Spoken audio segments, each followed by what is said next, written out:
Le cartable est resté à la maison, Luna aussi. Depuis la semaine dernière, la petite fille n'est plus accueillie dans son école car elle n'a jamais reçu le vaccin DTP, diphtérie, tétanos, poliomyélite. Ses parents refusent depuis que le vaccin sous cette forme a été retiré du marché en 2008. Désormais, les seuls vaccins disponibles en pharmacie sont le DTP plus coqueluche, DTP plus HIB ou DTP plus hépatite.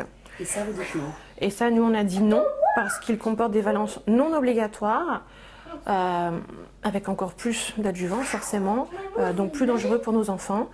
Nous sommes pour une vaccination propre pour nos enfants, sans produits dangereux pour eux. Mais nous ne sommes pas du tout contre la vaccination.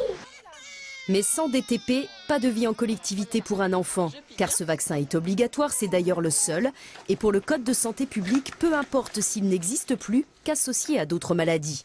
L'inspection académique s'est donc basée sur ce texte pour décider de l'exclusion de Luna, après 1 an et demi de discussion avec ses parents.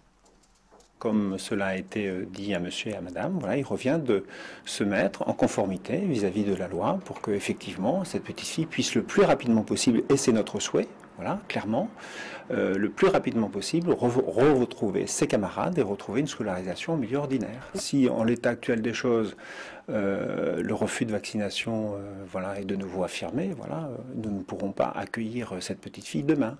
Ni dans cette école ni ailleurs. Ni dans cette école ni ailleurs. Le bras de fer est donc engagé. Les parents de Luna vont porter l'affaire en justice cette semaine pour faire annuler l'exclusion de leur fille. Mais au-delà, ils espèrent un débat parlementaire, notamment sur la fin de l'obligation vaccinale, obligation que la France est une des rares à maintenir en Europe.